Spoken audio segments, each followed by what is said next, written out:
A gente vai agora para o Arthur Jorge, né? O técnico do Botafogo, também já está falando e a gente traz ao vivo para vocês agora aqui no Troca de Passes. O líder do campeonato, o técnico do líder, fala. Eu vou aproveitar a oportunidade para poder me referir a dois aspectos que são importantes para mim neste momento. E um deles, em primeiro lugar, é fazer com que esta vitória possa ser uma vitória por nós dedicada ao Tiquinho e à sua família, num momento muito difícil e, portanto, sendo ele um elemento da nossa família, nós queremos fazer com que esta vitória possa ser um abraço solidário para todos eles. O segundo aspecto é o facto de nós termos hoje aqui uma torcida extraordinária. Relembrar que jogamos no Estado do Espírito Santo e, de facto, fizeram-nos sentir em casa. O meu muito obrigado por isso também. Desde o primeiro momento em que cá chegamos, fomos muito bem recebidos e tiveram todos, de uma forma exemplar e muito apaixonada, a lutar também connosco para que hoje fosse possível ganhar. O jogo em si, digamos que foi um jogo em que valorizo nesta altura a questão da vitória, porque não foi um jogo por nós muito bem conseguido, foi um jogo esforçado, um jogo em que tivemos alguns momentos em que não conseguimos ter o controle do jogo. Tivemos uma primeira parte de entrada forte, fazendo até então o primeiro gol do jogo, mas acabámos por não ter a capacidade de controlar essa vantagem e o próprio jogo, permitindo uma reação do adversário. No entanto, parece-me que a vitória acaba por ser justa por aquilo que nós produzimos durante os 90 minutos, ainda que saibamos que não foi um grande jogo jogado da nossa parte. Queria saber sobre a liderança do Campeonato Brasileiro, o que significa essa responsabilidade de ser líder do campeonato e o que pensar para frente. Não significa nada nesta altura, é apenas e só a nona jornada, a nona rodada. É sempre importante ver valorizado aquilo que é o desempenho. São já alguns jogos consecutivamente a ganhar, importante para nós, para que nós possamos sentir que o nosso trabalho tem depois resultados em termos de resultado. E isso deixa-nos satisfeitos, é motivo também de satisfação, alimenta a nossa ambição, alimenta aquilo que é o nosso dia-a-dia, sabendo que falta muito campeonato pela frente, portanto, nesta altura a liderança é justa por aquilo que temos feito, mas muito prematuro para podermos falar numa liderança confortável, porque vamos continuar a trabalhar para fazer mais e melhor é pensar já no próximo jogo para vencer e somar mais 3 pontos. A última parte, chegar no final de temporada e ser campeão requer não só a questão técnica, mas também a questão psicológica. E o teu trabalho com a gestão ali com os jogadores vem funcionando e crescendo cada vez mais. Não sei se dá para chamar de qual é o segredo, mas eu queria saber o que você poderia passar para a gente, a missão do treinador para ser um bom gestor e chegar ao título no final do ano. É uma missão que tem muitos contextos, não cabe explicar de uma coletiva aquilo que é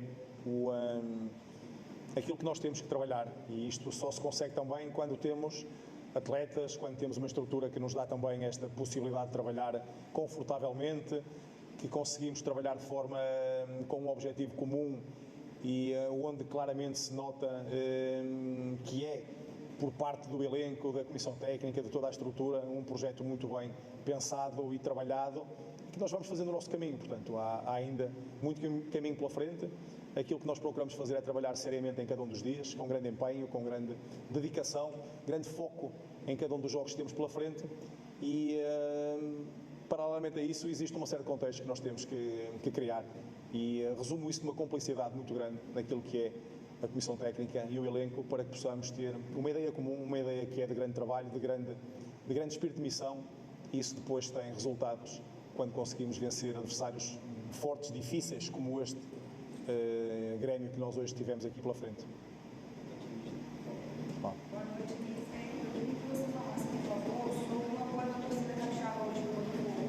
Porque no início ao fim, o mosaico superior, está voltado e incentivou o time do início ao fim. Sim, já tive a oportunidade de falar, aliás, estou muito grato pela oportunidade de ter jogado aqui em Espírito Santo e poder sentir o calor humano de todos estes torcedores apaixonados que nós tivemos.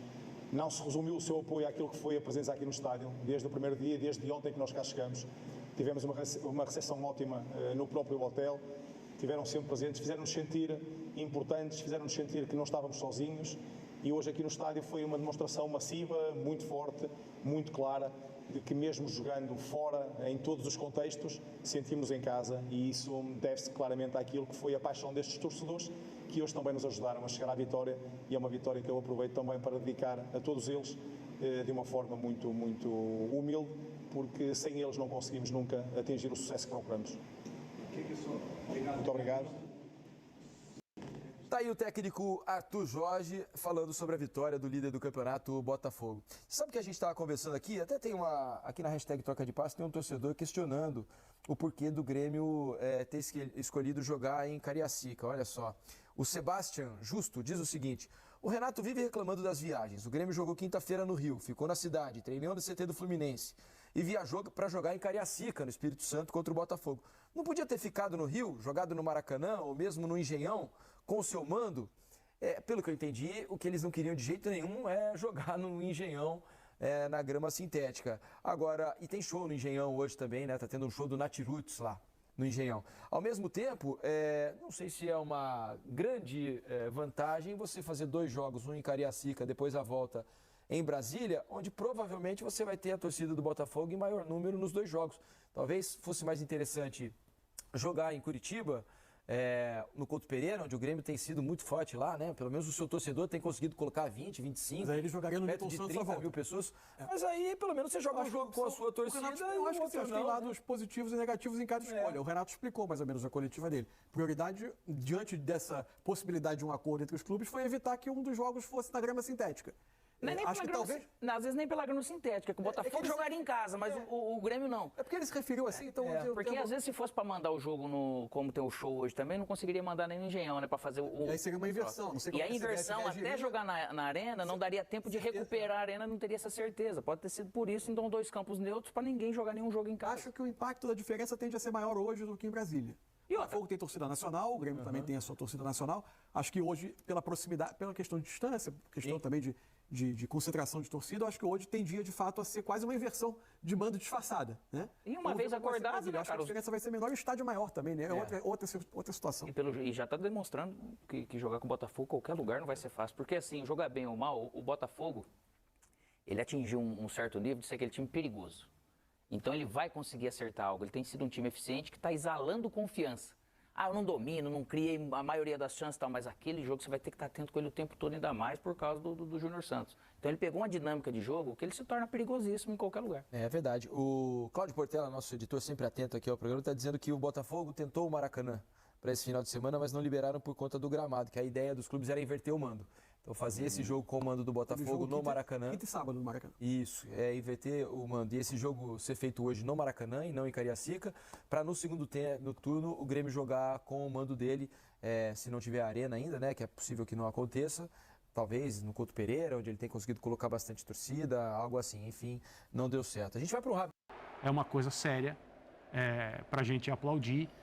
Nem sempre com brilho, mas sempre com o cara. Para o Cuiabano marcar o primeiro gol do Botafogo, e o Cuiabano não comemora, ele veio do Grêmio para o Botafogo, ela é belíssima. Então, assim, além da verticalidade, além dessa agressividade que o Botafogo tinha no ano passado, no primeiro turno, e parece retomar em níveis mais evoluídos para a atual temporada, para esse primeiro turno de agora, que é de um time com meio campo muito forte, muito físico, impositivo, com volante, sem meia, né? O meia era o Oscar Romero, que joga mais à frente, hoje com 3 volantes, com o Marlon, com o Tietê, com o Gregory, isso também volta a aparecer, e jogadores que vão jogando, né? E no caso do Marlon, ele é um termômetro desse meio campo, um cara que comanda o meio campo do Botafogo, mais uma vitória com o DNA. O Botafogo tem vencido a maioria dos seus jogos de uma maneira muito própria. Um time que constrói uma identidade, que resgata o que tinha no ano passado e mostra sinais de evolução seguindo um DNA, seguindo uma identidade do jogo. E é muito curioso porque a gente olha amplamente para o Botafogo e nos últimos meses o olhar sobre o projeto do Botafogo, a opinião pública, né, os comentários como um todo, as pautas, elas ficaram muito direcionadas às atitudes do dono da SAF do Botafogo, que é o John Textor, né, aos destemperos, aos devaneios, às acusações e tudo mais. Mas se a gente olhar para os méritos técnicos, para as tomadas de decisão da SAF do Botafogo, é algo de muito interessante, é um trabalho que tem um norte. O Botafogo sabe que tipo de time ele quer construir, seja em montagem de elenco, nas escolhas de comissão técnica. E eu acho isso interessante, e o Botafogo hoje colhe os frutos das boas escolhas que vem fazendo. E ganhar jogos em dias difíceis, que você não está sim, voando, né? Um empate nesse jogo não seria um absurdo Não. que foi produzido. Quase 30 finalizações. Então, assim, e aí o Botafogo está fazendo isso, né? Assim, e é legal porque é inevitável olhar para 2023. E não para os piores momentos, mas para os melhores momentos do Botafogo. É claro que tem um outro fator que chama a atenção. Em 2023, isso era uma grande novidade, ver o Botafogo líder e tal. Você falou, o que está acontecendo no Brasileirão? Olha o Botafogo, depois do estadual, que não foi uma maravilha. Esse ano, você já não pensa, porque você já vem com aquela ideia do Botafogo, do rendimento de 2023, dos melhores momentos e não dos piores momentos, quando houve uma queda generalizada no segundo turno, né? E o que o botafoguense espera é que não... Eu acho que esse time, aqueles que permanecem, são muitos da temporada passada, estão mais do que sim, testados pensando nisso. Mas é uma equipe que tem jogado bem, né? Há um impacto da chegada do treinador, de um trabalho curto, como eu subi o dia no São Paulo, né? Como foi inicialmente. Tem Agora muita já sensação de que ele foi buscar o que funcionou na melhor fase do Botafogo. Ele foi buscado por... Né? O Botafogo contrata o Arthur... Aí esse trabalho da SAF. É isso. O Botafogo contrata o Arthur Jorge porque entende que ele tem perfil para resgatar aquilo que... Né? E de jogo vertical, de resgatar, de manter como característica aquilo que tinha. E esse eu acho um ponto importante, porque não é um trabalho que parte do zero. Sim. E aí, Dani, não adianta... Desculpa, chegar alguém e falar assim, preciso modificar o 3 ou 4, eu vou modificar o jeito de jogar. A SAF não pode fazer isso, né? Essa loucura é dos departamentos de futebol normais que a gente tem aqui. A SAF fala assim, vou trazer um treinador para este grupo, e não um grupo para este treinador, que é o que normalmente se faz independentemente dos estilos. Já. A verticalidade do Botafogo. E é verdade, o time é um time vertical. Não trabalha a bola, ele vai pro gol. Então, ele vai pro gol. Mas ele vai pro gol muitas vezes tendo mais posse que o adversário. Porque a ideia de verticalidade, muitas vezes, para muita gente, é a ideia do time que joga com as linhas baixas, rouba a bola e é vertical na hora de só reagir. Não é isso. E não é isso. O Botafogo, ele muitas vezes manda no jogo e é vertical e chega a marcação do seu gol. Aí também pela característica dos jogadores que contratou, sobretudo dos jogadores de lado. Mas acho que assim, no jogo de hoje, e aí eu tô com você, Dani, talvez até o empate fosse o resultado que refletisse melhor o que aconteceu nos 90 minutos. O Grêmio jogou muito bem, de novo. Eu digo de novo porque o Grêmio já tinha jogado bem contra o Flamengo e tinha sido derrotado. Foi novamente, se a gente pegar número de finalização, dá 15 para o Grêmio, 14 para o Botafogo, a posse um pouquinho maior para o Botafogo, mesmo com esse jogo vertical, grandes chances mais ou menos o mesmo número para os dois lados. Então, acho que assim, foi um jogo muito legal, como eu falei até na abertura do programa, acho que foi um jogo de um time que mais uma vez mostrou a sua força. Aí a gente tá vendo... Só para ilustrar o que você está dizendo, mostrando o número de finalizações no alvo ali, ações na área rival, mas pode continuar. Eu acho que os dizem, né? Quer dizer, mostram isso que a gente tá falando. Podia ter sido um jogo para empate e tudo mais, mas aí entra também a qualidade dos jogadores do Botafogo, porque hoje o Botafogo não é só o time organizado. Hoje o Botafogo é o time organizado que tem a qualidade, que tem os caras que se você criar chance, eles dificilmente vão perder 3, 4, 5 chances na sequência. Isso eu acho que muda completamente e torna o Botafogo, obviamente, um candidato sério a qualquer um dos títulos que ele disputa. Eu acho que é uma questão do uso mais inteligente das características dos jogadores que fazem parte do elenco, especialmente do meio para frente, pensando no melhor que eles podem fazer e não em questões como, como nós vamos nos proteger se jogarmos assim. Do mesmo jeito que existem os advogados do não, que são aqueles em que toda e qualquer questão, não, melhor não. Existem aqueles que não, vamos discutir. Talvez seja um pouco complicado no início, mas são preocupados. A gente pode dividir entre os precavidos e os atrevidos. Me parece que o Arthur Jorge é dos atrevidos. E ele tem usado o elenco do Botafogo dessa forma. Ele estreia na altitude, colocando 4 atacantes, no jogo em que, no segundo tempo, o Botafogo fica meio asfixiado. Talvez porque ele, vindo de onde vem, não tem nenhuma referência sobre como fica. Não, acho que ele nunca tinha visto a altitude de perto. E por mais que digam para ele, olha, ele tem que passar por isso para entender, para aprender, isso faz parte do aprendizado de trabalhar nessa parte do mundo. E ele continua assim, e o Botafogo vai ganhando cada vez mais corpo, melhor e mais confiança. E aí começa a vencer.